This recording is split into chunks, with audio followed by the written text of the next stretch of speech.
Welcome to the comprehensive care guide for our Red Eye Crocodile Skinks. We're excited to be here together, so stick with us until the very end, where I will reveal a secret tip that will change the way you care for these incredible creatures.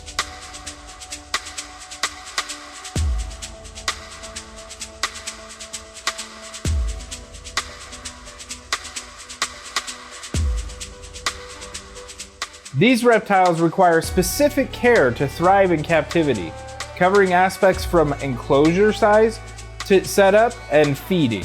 So let's dive into the details of their enclosure, lighting, temperature, humidity, substrate, decoration, feeding, and finally handling. All right, let's talk about enclosure size.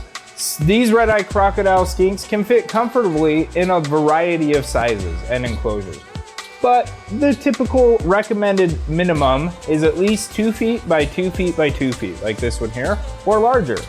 A 10-gallon fish tank can suffice. Larger spaces, like I said, are preferable, but a 10-gallon fish tank will work. However, with any fish tank or anything like that, you're gonna need a mesh lid over the top so they can't escape. And unfortunately, mesh lids do not keep in humidity well.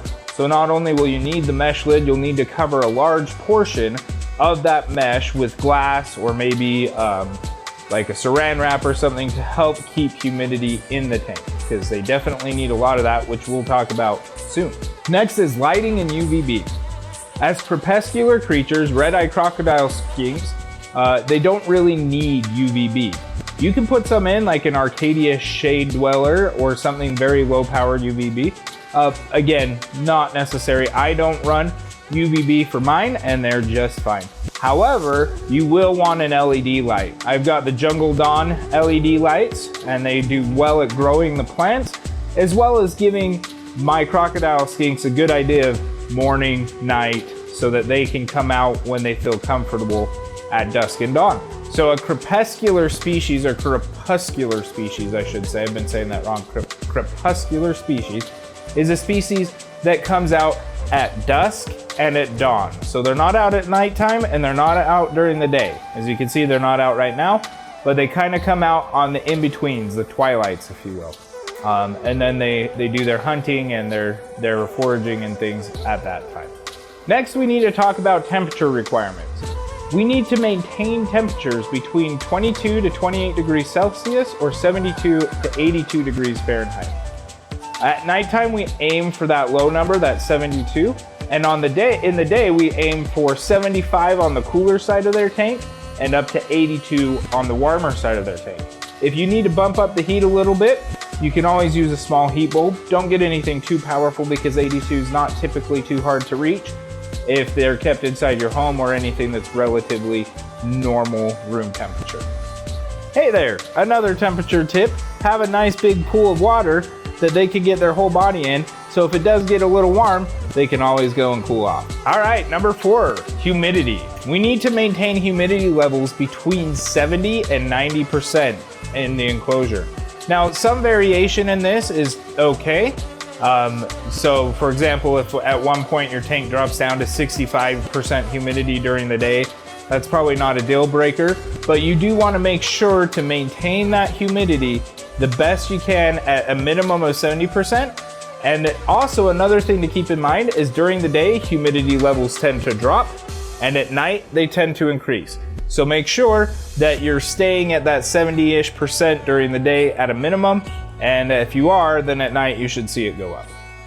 Another great tip for maintaining humidity is to go bioactive.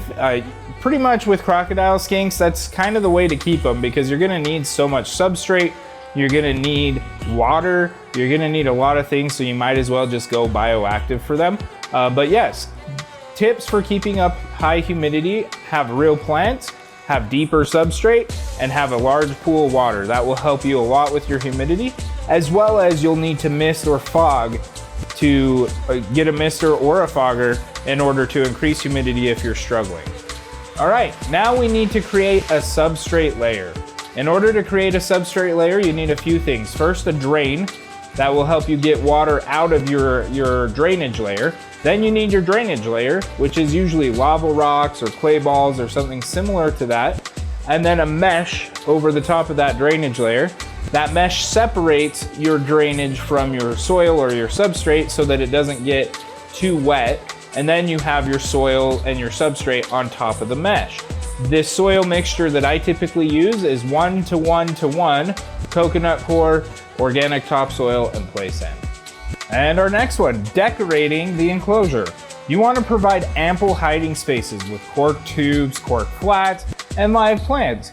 Skinks are shy creatures that benefit from feeling secure in their environment.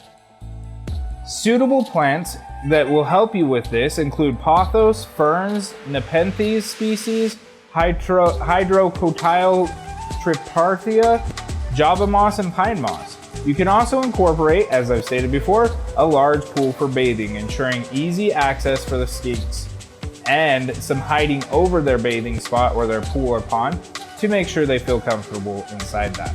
Finally, we're on to feeding. We offer a varied diet of insects including roaches, crickets, superworms, earthworms, waxworms, and all sorts of other worms. We dust our feeder insects with calcium containing D3 if UVB is not in the tank, and we use calcium without D3 if we do have UVB in the tank. We also need to make sure to gut load our feeders. What that means is feeding them good food so that they provide good nourishment to your animals. So the way we do this is feed our crickets and our dubia roaches at least 24 hours in advance, a mix of apple, carrot, and lettuce. And I forgot to mention, you want to feed about 10 bugs per skink every other day or so. All right, now let's move on to handling your red eye crocodile skink. As in, don't do it. They're very shy, they don't like it, it stresses them out, they are prone to stress-related illnesses. So typically, the best thing you can do for them is leave them alone. However, if once in a while you pull them out to show friends and family that want to see your cool mini dragon, they'll probably be okay. Hey, we're to the secret tip. We're gonna teach you how to sex your crocodile skinks. So the first thing you need to do is pick them up and look at their back feet and the third and fourth toe on those feet. The third and fourth toe on a male will have enlarged whitish pores, and this will tell you that they're a male. A female will not have those. Hey, thank you so much for watching this care video. Be sure to like, subscribe, and please comment and share this with anyone you know that's considering getting a crocodile skink so that they can get the proper setup for them. If you have any questions that I didn't cover in this video about care, please type them in the comments. And as always, thank you for joining us for this video, and keep exploring the reptile world, and we'll see you in the next one.